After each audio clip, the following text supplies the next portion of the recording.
Welcome everyone to a special edition of Smarknado. I'm your host Eric Druckman. With me, as always, the Danaconda Dan Sesnit, and we do have a special guest today joining us. He's one of the premier independent wrestlers in the Northeast scene, and he's the owner of Pro Wrestling Grind. Please welcome to the show Iron Rip Byson. Rip, how you doing today, man? Doing great. Thanks for having me on. We're happy to have you on. We're happy to be Pleasure. sponsoring you versus ZPB this Friday for Overkill. Oh yeah.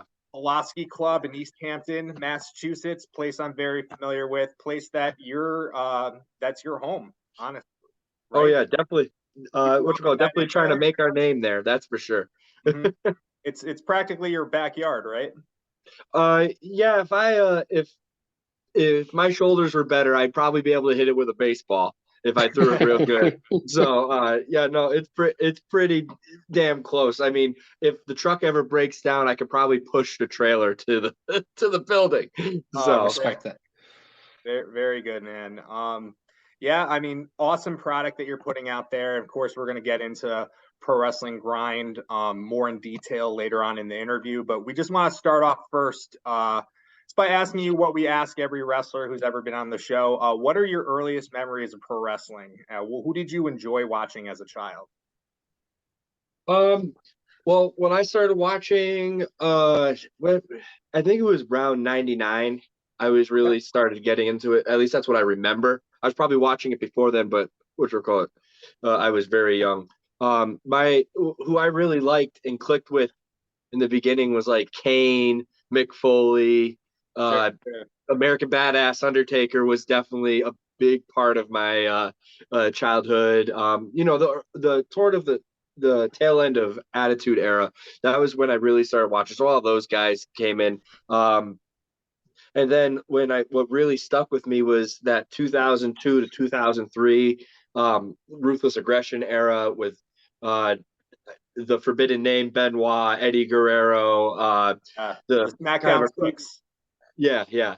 I love up to there up to '06 is when I really stopped watching honestly Right. actively. I But guess. yeah, those early years of or when everything was really competitive and stuff on TV was when I first started watching. Wonderful, man. Yeah. Yeah, that's a great era, especially like for work rate professional wrestling, Yeah, with all those dudes that were in there. It was I feel like they still had the characters and everything, but it was more of an emphasis on like these guys that can go in the ring like your Benoit, your Eddie Guerrero, your Kurt Angles. Um yeah. but yeah, and what was the moment that you wanted to be a professional wrestler? Was that something that just kind of happened instantly once you started watching, or was it just kind of like a maturation process? It was actually the promo where Mankind took off his mask to Triple H and became Cactus Jack on that Oh, SmackDown. I That love is that.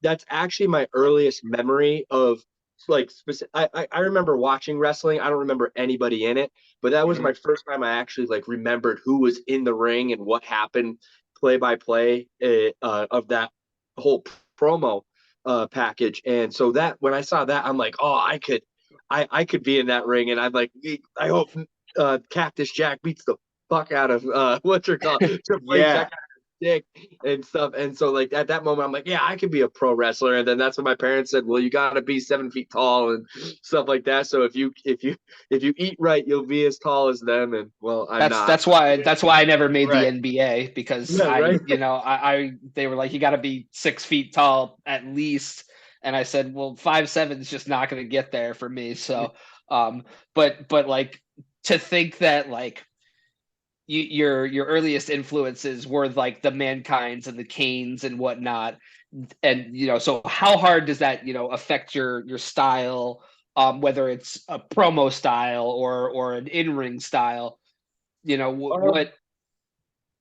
What was it uh, about uh, you gripped you and sort of brought you into wrestling? it it was just it felt real. I could Okay. it was that specific promo was Mhm. very relatable. I felt like I could really, and I think I was 6 or 7 at the time, but for some reason I felt like I could click. Everyone has a bully, everyone has gone being bullied and stuff, and you were like, oh man, this guy, he's all beat up and stuff, and this guy's making fun of him in the ring, and Yeah. you're like, oh, and he kind of looks like a snob. Triple H always looks like a snob.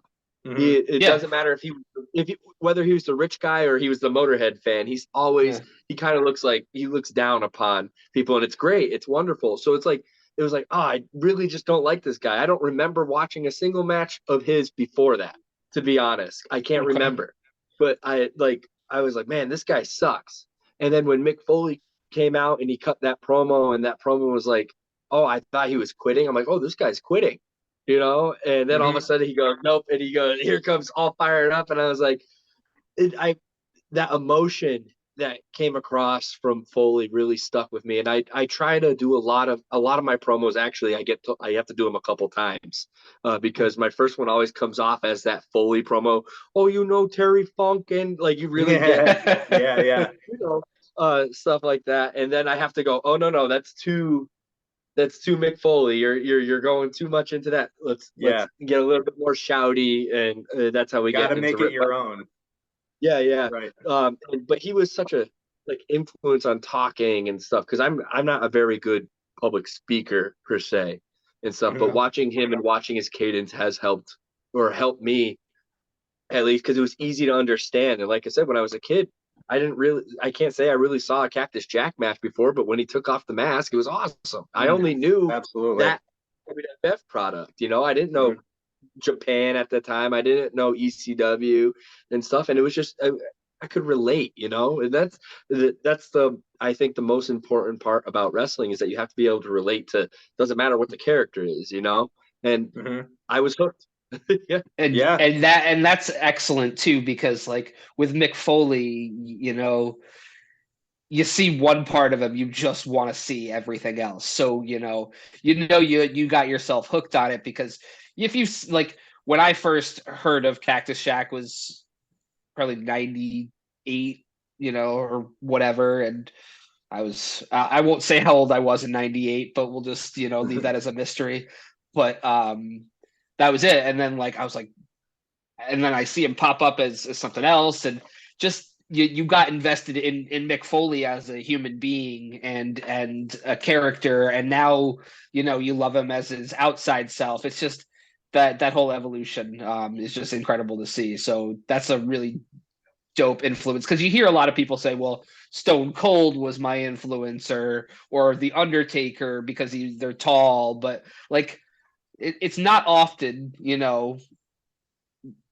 Mick Foley's the spark for a lot of people, Yeah, actually, it's funny you bring up Stone Cold. I was never I'm more of a Stone Cold fan now that I'm in the business. I love his work rate. I love his talking. When I was growing up, when I really started paying attention to Stone Cold, he was on the tail end of his career. He had just joined up with Vince McMahon, and in 2001, the two-man power trip with Triple H and stuff. So I didn't like him. I was a big, like I said, Undertaker was feuding with him as the biker taker, and I loved that.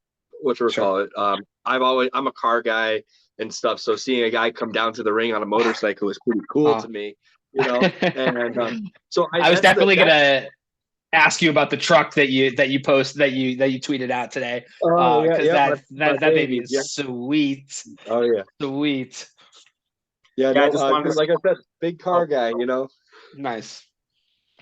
I just wanted to say too, I love that you use the cactus elbow in your matches off the apron. I steal a lot of stupid things from Mick Foley, probably not for the beneficial of my health, but I've read all of his I've read all of his books, and man, I agree with his psychology. It's all right. We got a certain thing we got to do, but think of the pop. Now, right. I'm not gonna say I can't do all the crazy flips or lucha. I can bust it out. I can do a springboard if I really wanted to, and I know the process of doing it. But the way I can get over is, and how I got over when I started training was I wasn't very good at anything. I just knew how to sell. And I could sell really well. And that's one thing, like even my trainers, when I was coming up, he's like, oh man, this guy can sell his ass off. He sucks in the ring, but we can, when I was working security at shows and stuff, they could use me as a spot because I would die. and for these guys out there, because I wanted it to help them make it look good. And so like that was really Mick Foley's psychology was, hey, you got to take these stupid bumps, and it's just your body. I'm pretty healthy and stuff, no major injuries ever, inside wrestling and outside of wrestling. I've been an athlete my whole life, so like I haven't gotten any major injuries, like maybe a pulled muscle or something, but no broken bones, knock on wood. And so I can take those bumps. I know I can. I know my body can handle it, and it's just that really helped. Which we'll call my psychology was with Mick Foley. Just the way he thought about it, man. There's so much I stole from him. It's awesome.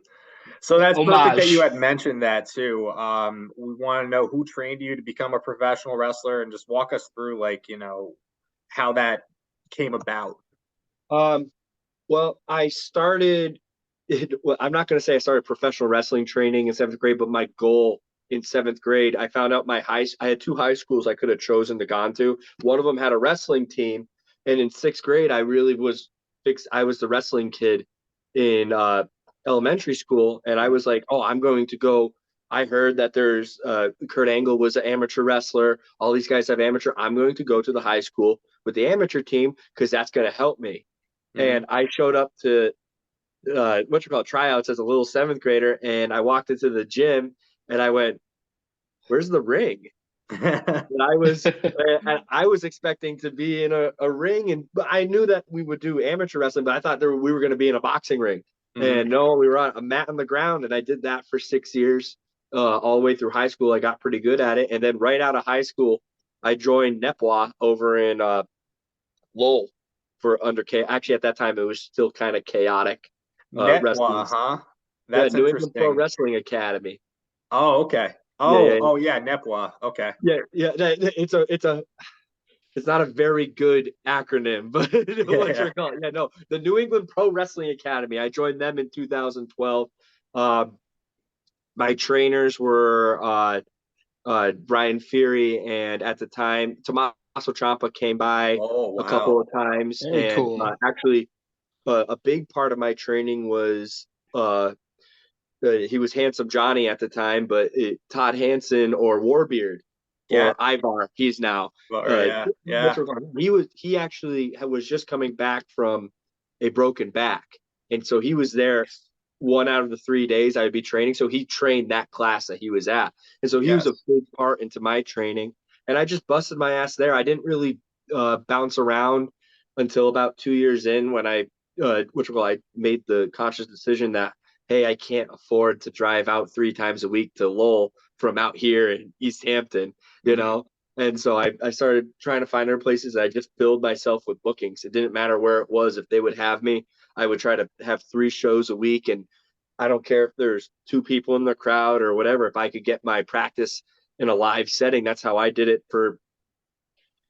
that was about 8 years. And at that point. And then I finally got booked on good shows, and big shows. And now I don't really, this is bad. This is a bad mentality to have, but there's no training facilities around here, really. And I should be training more, but my training now is as many bookings as I possibly can get. That's how I practice. Yeah, those are reps. Those reps are valuable. Yeah. So that was basically that's how I trained. It was kind of a linear straight through. I didn't bounce around. I didn't really go to seminars or anything. I paid for this training. These are my coaches. This is how I'm going to be taught. And that's what I learned from. And then when I finally left there after 2 years, I started picking little things from everybody else. So Rip, walk us through the development of your current character in pro wrestling. There's something that I always wondered about you, like your name. Is there any inspiration there from Bison Smith? No, actually, which is hilarious because everyone goes, oh, did you take that from Bison Smith? Because I'm a big, as you know, I'm a big Japanese wrestling fan. Yeah. And he was over at Noah for an extended period of time. He actually isn't. It's a play off of Mike Tyson. When I came up with Rip Byson, I was a Native American character beforehand, and we won't really go into that. but I wanted to completely separate myself from everything I did, start completely fresh. I grew a beard, chest hair and everything. I look black trunks, black boots, and I was just going to start bare minimum with just a name and maybe a nickname. So I was like, man, I love the nickname Iron Mike Tyson. It has that cadence, it's a good cadence. And so I always liked the name Rip because of I actually stole it from Rip Rogers. I can't say I really watch any of his matches, but I saw his name and I'm like, oh, that's an old school name, and I want to be an old school Japanese guy like Dr. Death, Stan Hansen. I'm like, okay, I need a single name, Rip. I like that. And then I like Mike Tyson, and I'm like, that's a cool Iron Mike Tyson. I'll be Iron Rip Byson because that's an original name. No one's ever spelled Bison with a Y, too, to my knowledge. People still spell my name with an I sometimes. No, it's with a Y. And it's kind of funny because later on, after I chose the name and I got into it, they went, hey, is that an ode to your Native American character? You still use Bison in your name, so it's kind of a little tip. I guess you could say it's a hat tip towards that previous 8 years, without really mentioning it. But if you really looked into it, and so that's how I really came up with the name. And at the time, I just decided I wanted to be a badass. I was a badass in sports. I was a tough guy in my wrestling team. I played football. I was a no bullshit kind of athlete. And when I started training, I was fresh face and long hair and like chubby. And so they said, oh, you're not that tough. You don't look tough. And so finally, after 8 years of basically not being myself, I said, I'm going to take a month off. I have this new name. I'm just going to be rough and gritty, and Bruiser Brody, Stan Hansen, Dr. Death, Cactus Jack, all of those rough guys. I don't care about what I look like. I don't care what people think I look like. I'm just going to be the toughest son of a bitch you've ever seen. And it took off. I started off as a heel for 2 shows because it was easier to debut a new character as a bad guy because you don't have to cheer them. But they saw me power bombing and beating people up, and they're like, "This guy's awesome." And so that's how Rip became thing. Like I would come out with that leather strap in the beginning, and I would go through. I wouldn't. It was funny on one of the Limitless shows where I debuted against Warhorse. The entrances, the camera guy's in the entrance ramp, and I come through and I bolt way past, and I go through like the bar area and through the fan, and I'm pushing chairs over. I'm swinging this thing, and these people they're not used to it. They think that we're just going to go straight to the ring, and I'm swinging and I'm making them move. And I think they were like, "Oh shit, this guy's actually going to hit me. I might be scared right now." And so I was just like, get them to move, get them to react. I don't care if they hate me. I'll deal with them hitting me, or if they want to get in the ring, I'll deal with that. Let's just get them to react. And so that's that was really just how Rip Bison became a thing. I was like, get them to react. I can't hit them. I can't physically touch them, but I can move them. I can make them move. I can make them go, watch out, or grab their kid out of the way because I'm coming. And I'm not moving. I'm going to go right through you. I will push by, and I did that for the first year. Well, actually, no, COVID happened, so I lost the fans for most of that year. But the first couple of shows that I was doing Rip Bison, I was making people react to this crazy guy who's yelling, hollering. I'm such a Brody fan, and that's what drew me into you right away when I saw your entrance when I was watching Limitless shows during the pandemic. I was just like, this guy he gets it. And I other than Mick Foley, Bruiser Brody is a lot. I've read into him. I've watched a ton of documentaries. I love his mindset, and I'm just like, there's a lot to take here. And I'm not going to toot my horn. I haven't met every single wrestler in the world that's currently active. I know there's a lot of people who say Bruiser Brody is their idol and stuff, and they try to mimic him and stuff. But I don't see people going to the lengths that I did to try to do that, minus the beating up of fans. I wanted to get as close. I wanted to get to as close to that kind of violence with my character, and I don't think there's a lot of people who can come close to that. And so it's a huge compliment to me when people say, man, you remind me of Bruiser Brody out there. You're like the second coming. And it's like, that's pretty cool. I'm glad I'm not doing all of his moves. Yeah. Yeah. It's a little different with that. I think I do more power bombs than he ever did. But yeah, no, it's like a big tip of the hat to him, man. He really helped me commit to this character because I'm like, he did it. He was successful at it. Why can't I? No one's doing this. No one's moving the fans. No one's looking at a fan and with the crazy eyes, I'm going to kill you type of thing. And then I get distracted and I go to the ring and there's where I'm going to kill somebody. And that's what I was really just trying to do, Yeah. It's to be commended. Like I said, just the same with the Foley thing, where that's an influence on the the promos and all that, and the public speaking.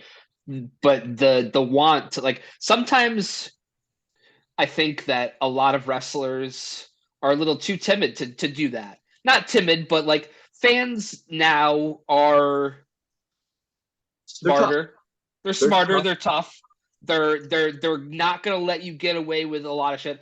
I'll be honest. I have not been to a grind show. I moved to Charlotte, so before you guys started doing them.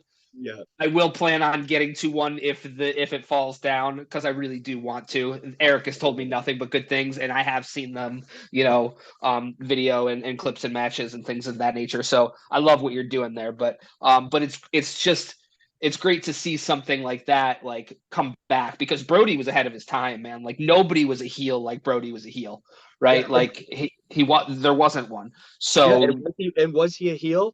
Man, that guy was cool. He was, and I think people feared him, but I think it didn't matter. When Bruiser Brody was there, man, it was. You could argue he was one of the first Brock tweeners Lesnar before Brock Lesnar. He was one of the first tweeners, one of the first, badass baby faces, I guess is the best way to put that. Just an ass kicker. You just wanted to see him beat people up, man, and that's what I wanted from my character. I did 8 years of doing the "let's go, come on, baby face, cheer for me," and that only works to a certain extent. And with Rip Byson now, it's very much, hey, he's going to give you the same exact match whether you cheer him or boo him. So you might as well just buckle up and be part of the ride, baby. Yeah, I love that. Yeah, so what drew me into pro wrestling grind was the Japanese pro wrestling aesthetic, the style, the rings, very reminiscent to me of pro wrestling Noah. So how did pro wrestling grind come about? What were some of the inspirations that made this come to life? Well, in the area, Delmy and I had always taught, because Delmy's my partner with it, and she's actually does a lot more than I do. I really just do the booking and physical setup on the show day stuff. She does a lot of like the image and stuff of everything. I had a vision of, I wanted to run a show, and I only really wanted to book a certain type of wrestler on it. I feel like there's a lot of variety shows, and that's not knocking their shows, other people's shows. I feel like there wasn't anything in the region that was like the Japanese style wrestling. I was really going for it has a Noah aesthetic, but it's more of a 80s and early 90s all Japan vibe to it, because we have a little bit more old school style, a little more less Inoki, more Baba type of thing. And but what you call we so I had this idea. I'm like, we can do this. We can just do a bare bones wrestling show. I know a bunch of people who work hard, and some tough guys. They all want to do it. They don't get a chance to have long 10-12 minute matches to do this stuff. What if we do a small 7-match card and make everybody get time and let them do this style that they've been really wanting to do? But on these other shows where there's 20 matches, or there's 12 matches and there's a couple names and stuff, and you really can't, there's a bunch of scrambles and multi-mans, they get the same match all the time. And like I said, I'm not burying that. I just knew that there was a spot and there's a different market that we could have tapped into, and we did that. And And so we came up with what you call grind. Grind is kind of an homage to, like I said, I wanted a roster of hard workers. I didn't want names. We haven't had a name. I mean, if you count JD Drake and Anthony Henry, because they are technically signed to AEW, but they're kind of like in between. They do a lot of stuff. So I'm not talking about like the WWE guys. We're not going to have those guys on these shows, the big Sure. AEW names stuff. We wanted to do, let's showcase independent wrestlers in a new light with having them all be competitive. We brought Warhorse in, and he's been having nothing but like Japanese strong style matches that are a little different than his gimmick matches he usually does. And it's nice to see these guys do that style. And so grind became actually our calling card is like we want people who are on the grind, baby. And then we stole a whole bunch of early ROH stuff with the ring look and everything, and made the entrance because we needed something that would not just be a black curtain that people come through, because then we would be wrestling promotion number C. So we made the doors because I always like WCW's. Yeah. This The was WCW Saturday Night.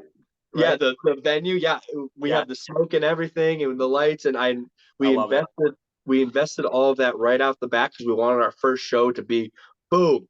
You're walking, oh, I've never heard of this before. All of a sudden, you're like, wow, there's guardrails. Wow, there's this entrance. Wow, there's smoke. Wait, I haven't seen these guys wrestle like this before. And that's how we did it. And then we just been foot on the throttle and let's go, go, go. And that's really how grind became. You know, speaking to that too, when you were saying that you wanted people to see independent wrestlers in a different light, in more long form Japanese pro wrestling matches, first person that comes to mind for me is the champion right now, Jay Freddy, because I had seen him like maybe 4 or 5 times through IWTV, and I'd seen him in matches, and the little throwaway matches. I didn't really see like everything that he was capable of. But now that I've been going to grind over the last like couple of years now, and I've seen him every single week just killing it in his matches and how intense he is and how I can see the influence of his All Japan Pro Wrestling training. Just a completely different outlook on him. And another guy that we are familiar with who has been on our show before is Travis Huckabee. And I feel like he's also really come into his own with his style too. And I love seeing it. And I know that you and Travis had the first match with each other on the first show too. You actually wiped his sweat right on my shirt. Oh, I did? Yeah. He still hasn't washed it yet. Yeah. oh, nice. Gross. But yeah. I was wearing Travis Huckabee shirt, so you were just kind of like, ugh. Yeah, but those two guys in particular, I see them in a different light, and again, I had already seen I love Travis's work in Chikara and everything, but he's really come into his own. Oh yeah, those two are definitely in the 4. I think I got I think I got like 5 guys that I would say that grind has opened up a new light in their careers. Ryan Mooney is another one too. Ryan Mooney in the area was a no name. He emailed us, and I'm not saying I made him. He was fantastic before we ever booked him. But I saw him at one of the uncharted territories for Beyond that they would run before they started doing opens, and I saw him in a 6-way. And I'm like, oh, this guy sent something. This is great. I'm here. I'll watch him. And I watched him. I'm like, this guy's got something. It was a 6-man, so he didn't get a lot, but I could see his fire. And I'm like, this guy, he's trained by ROH and stuff. Let's bring him in. Let's give him a try. Yeah. And man, him and Alec, that first match was fantastic. I was there for that. Then we followed up. We gave him another shot with Gary J, and that match made Ryan Mooney. Every time I see Ryan Mooney booked on another show and a new show and a debuting, I swear it's because of that match. I think it was too. He got the absolute ever living shit kicked out of him, but it was the best to ever happen to him. But he looked tough as nails. Yes. And man, if every time he wrestles a bigger opponent, he's gonna get beat up. But man, he is tough and he resilient, and it became. I love his baby face fire. Oh yeah, the never back down, never say die underdog, man, and that's a tale as old as time, and man, yeah, he's one of my proudest moments. Every time I see, like I said, every time I see him debut, I'm a proud papa. I go, oh, I gave him a good platform first. I know, and I didn't get to watch it yet, but I had seen that he wrestled for Black Label Pro this past weekend. He fought Adam Priest, right? Saw that he was booked. I don't remember the match. Was it Adam Priest? I I thought heard it it was was a multi. Adam. I thought I it was think a he did. multi-man. Oh, okay. I don't know. I I saw don't. him advertised to face Adam Priest. I didn't get around to watching it yet, but Oh, maybe. What you call? that I know he. I know he won. Mhm. I saw that he won, but what you call? Yeah, I don't really know. Um, what he was doing over there. Like I said, I saw a glimpse of it, and then all week has been just promoting grind. So I trying to keep up with my own stuff. Oh, for sure, for sure. I'm sorry, Mooney, that I don't follow your career. Wow. I see you once a month. Anyways, that's a Yeah, show that matters. you saw exactly. I was gonna say the matches that matter, you do end up seeing. Um, all right, so what wrestlers that we haven't seen yet in Grind would you want to book for Grind in this upcoming year? Are there any people that you have your eye on? I know that the next show we're going to be seeing Brian Keith. I personally am super, super excited for that. He's somebody that, who in my opinion, is becoming a big name. Not a big name in the way that you were describing big names, but he's somebody that is so in demand. You see him all over the country, and if you see him wrestle, you can see why. Yeah, he's hot right now. I met him up at Limitless, Mhm. and I knew that he was an old school All Japan guy, and so what you recall, it perfect, Mhm. like perfect. You're you right in. Um, there's actually a lot of guys. I guess said a lot of guys, and we have such. But the problem is that I can't. I have to. I have to bring back our guys first because we only have Of course. 7 match cards. We only Mhm. have very small cards, Right. and we have a lot of guys who are there and they work their ass off. And I'm mad that I haven't been able to bring them back as often as as I would like. Mhm. And so getting new guys in is going to be tricky. You really gotta. Sure. We're really old school with the fact that if you show up and you help out a couple of shows because that's what half of our roster did, you're going to probably cut the line. Um, I'm blanking on some names right now. I know we've talked to Davey Richards. He's kind of a name, but what you call it? He Hell yeah. those dates really haven't lined up, Mhm. unfortunately. He's like I said, he's very busy, and and when we find out he's available, it's usually too late. We already have a card. Um, I love a lot of the Southern guys. I want to keep bringing them back up. Actually, we just announced the March show tonight. Uh, Stiff Upper Lip, and we're bringing back Derek Neal's coming back up. Yes. Um, You guys have unfinished business. oh yeah, yeah, yeah. I don't Yeah. know if I'm wrestling him then, but he's not getting away from me. That's for sure. He can punch as many refs as he wants. I probably had no part in it, but I personally approached you before he came up and was like, "You got to bring up Derek Neal." you Because were like, not the you were not the only one. mhm. uh what you call it, you were not the only one. When everyone, like I said, when we started doing that 80s 90s old school All Japan mid I mean, south. he's the Kings Road Slayer. Of course, he Oh needs to come. yes, the Oh. name. Yeah, I had multiple people go and say, hey, you need this guy up here. And then I saw him, I'm like, oh god, he's an older version of me. Yeah, I guess I Yeah. need him on the I need him on the show. Guys, but we're gonna get him back up here Sweet. more often. Like I said, Gary J, we're gonna have him come back, and Love to have that. Anthony Henry, we're gonna have him a lot. JD Drake, gotta have him back up here. He's just so great, and he's very willing to do stuff for us, and you know, that's. But like I said, as far as new guys, we're gonna try to get more tag teams up here, because our tag team division's very New England based Mhm. tag teams with MSP, Miracle Generation, Main Event. I guess they're more Northeast because they're New York guys. Sure. Um, but those are our big three, and I want to get more tag teams up here. Yeah, Uh, I know you guys had one time you had Culture Inc., right? Yeah, we had them one time up here. We need to get them back up here. They did a wonderful job, and and guy, if they're listening or they hear it, it's not because we hate you. We were mad at you. Yeah. It's just this is how booking goes, man. And we need them back up here. There's been a cry for us to try to figure out how to get the Saito brothers back here from Japan. They were so fun, man.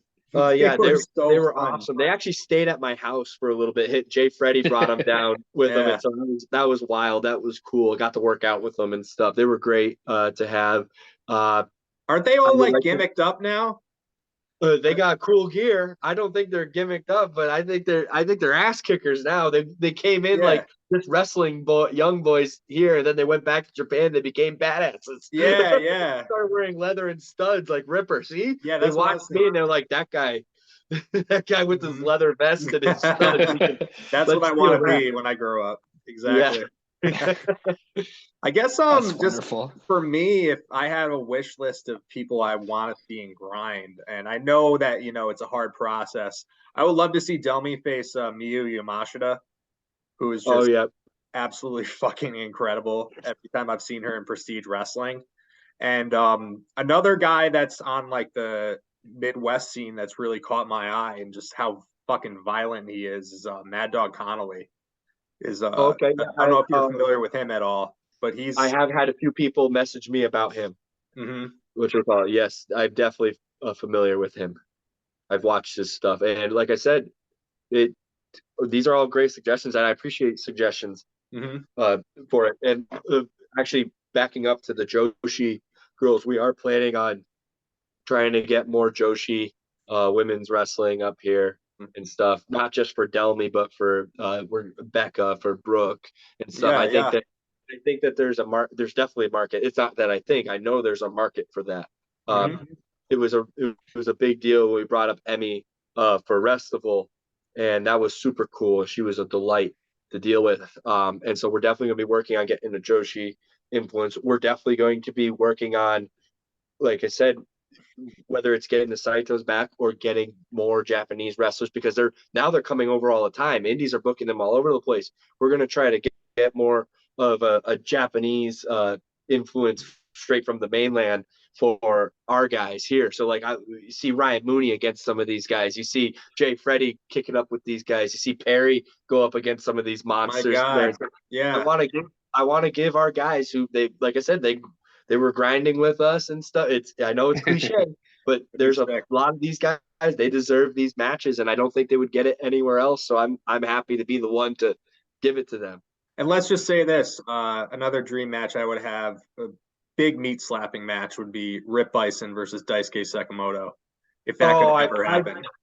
I actually wrestled Daisuke Sekimoto in New Orleans. Fuck out of here. Get the fuck out of here. When? Not as Rip Byson. Oh. I was at the Kaiju Big Battle show. Okay. And I was wrestling as a monster, and Daisuke was booked on the first night, and I didn't wrestle him that night. The second night, he basically said, I want to be on the second show. I will do it for free.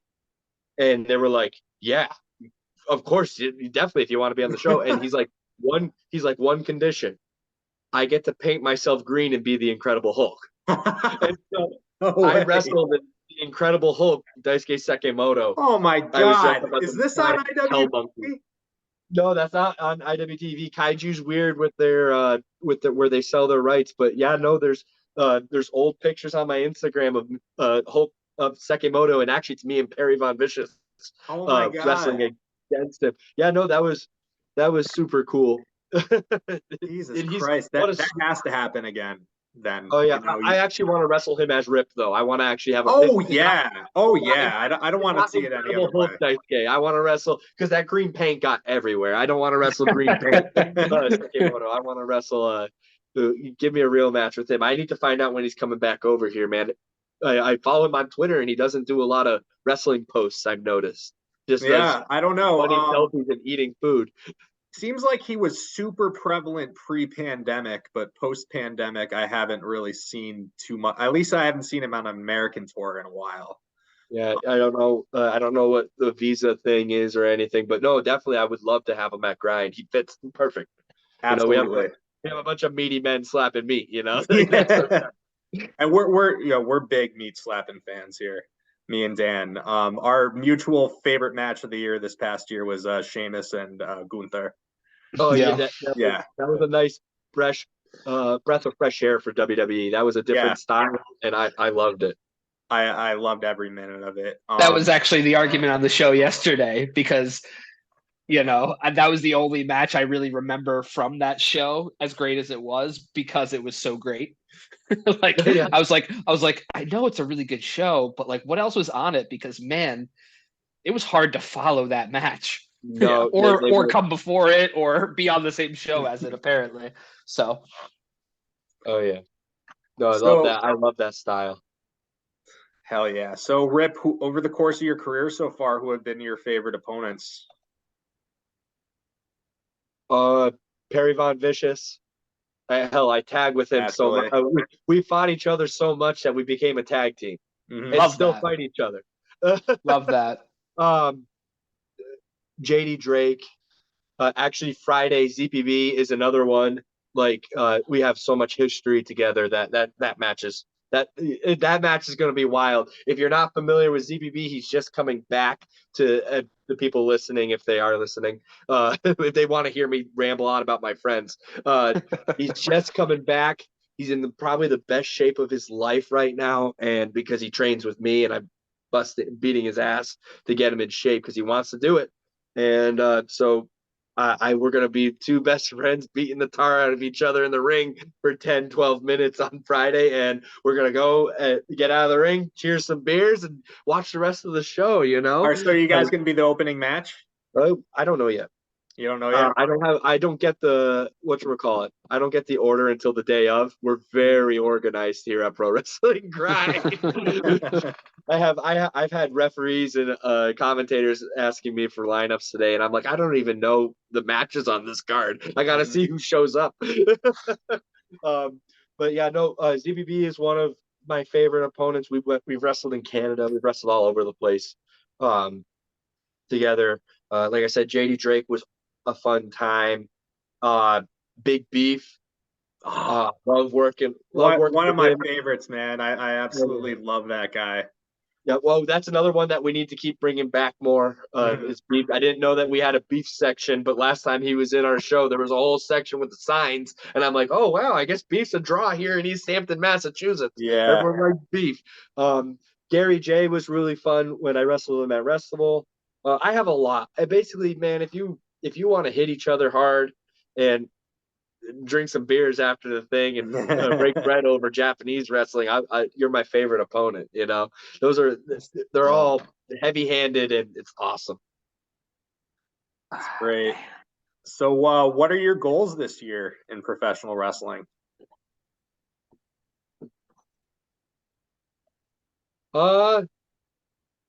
Establish myself.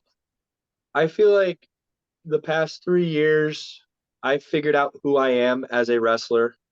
I figured out last year with running shows, I figured out myself more uh, based off my psychology and how I think about wrestling. And I think I have a good mindset. At least my peers tell me that, oh, you have a great mindset and with stuff because of how I run things and everything. So that's a huge like confidence booster for me. So I just want to establish myself, man. I want everybody in the world, not just America, not just the Northeast.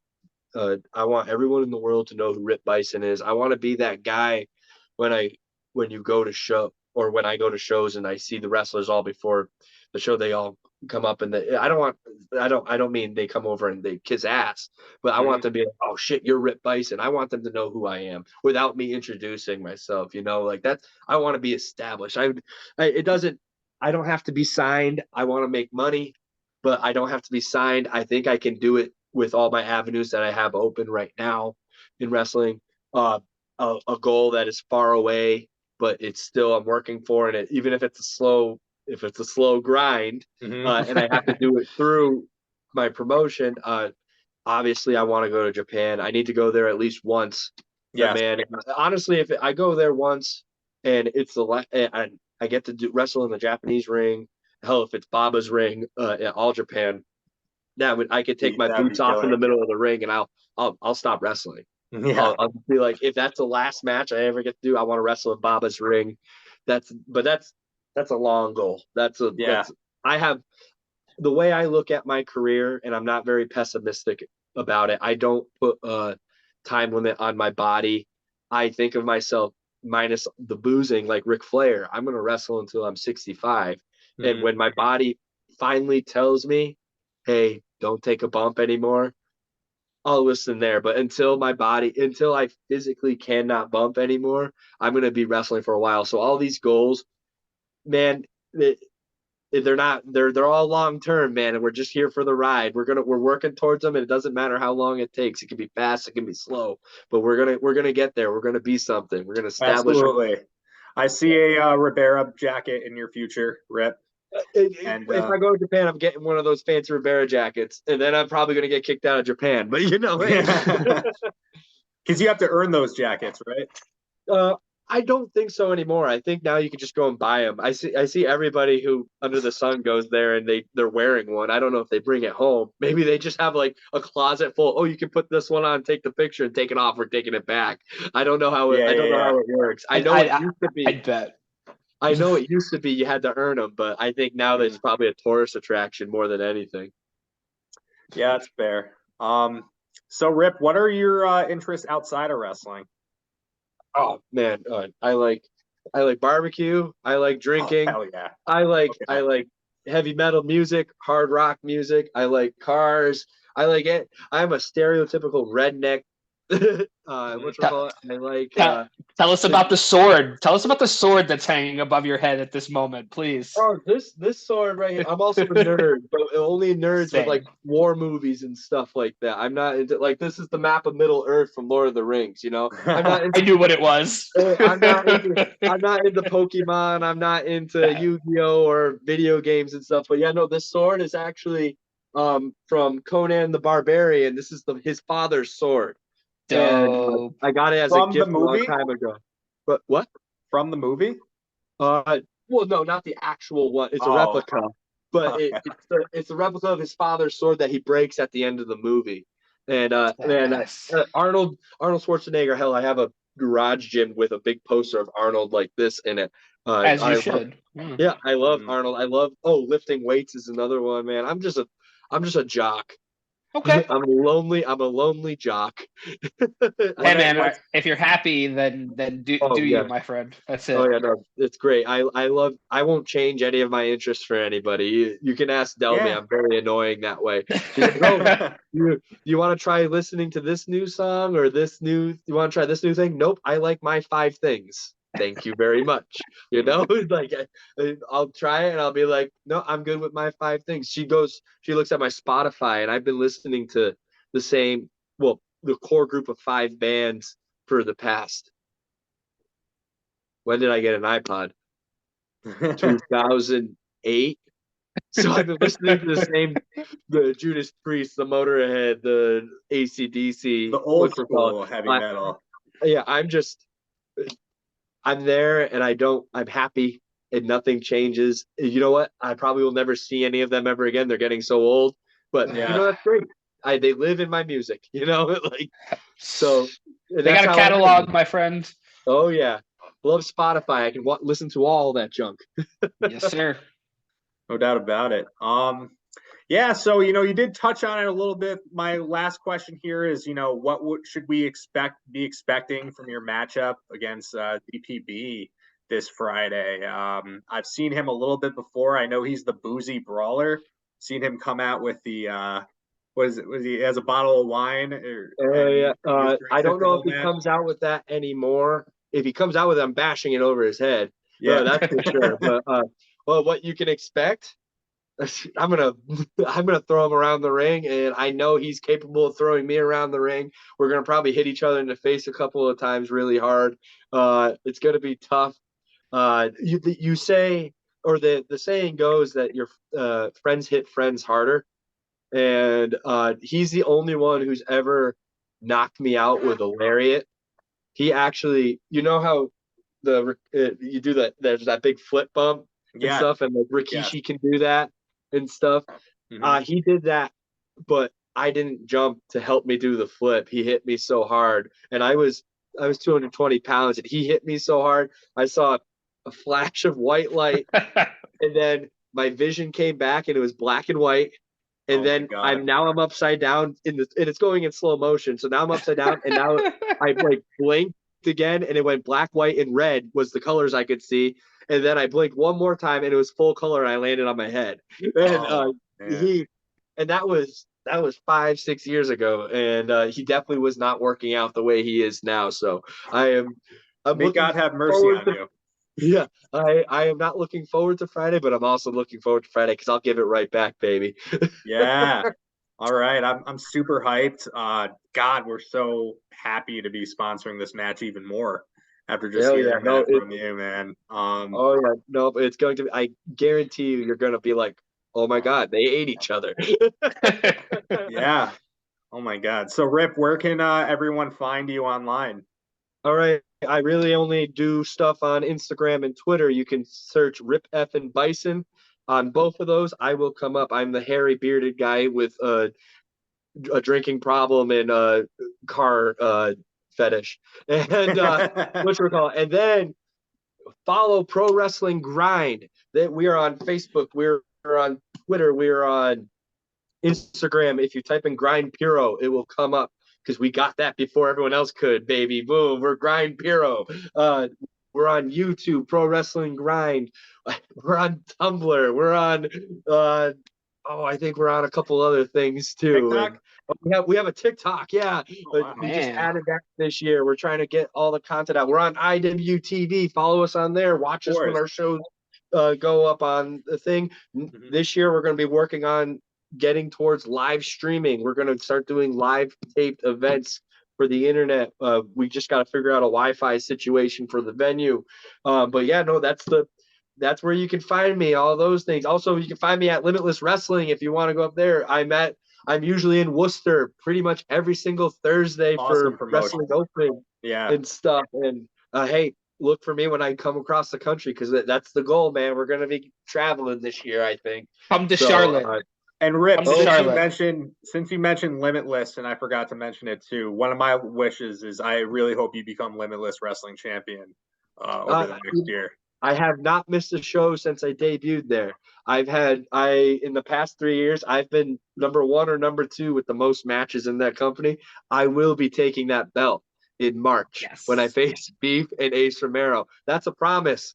That's a promise to anybody listening. I'm taking Yeah. that belt whether they want me to or not. I'm taking that belt. I will be Limitless champion in March. Fuck yes. My God, I Oh cannot yeah. wait to see that match because I love seeing you and Beef wrestle each other too. I remember Vacation Land Cup a couple of years ago, and that was the match that I remembered the most of all the amazing. I think that was the year that Christian Casanova won. But Yep. you guys were still like stuck out to me in my mind. Like those guys were incredible. Oh But yeah, Beef is a hard hitter, and we hit each other just as hard as anyone else too. So yeah, no, it'll be once again in March. I will kick his ass for the third time, and then I'll also beat Ace Romero too. I know he's there. I know he's the champ, but I'm gonna beat him too. Anyways, no one's surviving that match for sure. Absolutely. All right. Well, Rip, we're so happy to have had you on today. We're wishing you the best of luck on Friday against CPB. Really looking forward to it. And yeah, everyone keep watching wrestling. Hell Stay yeah. fresh, cheese bags.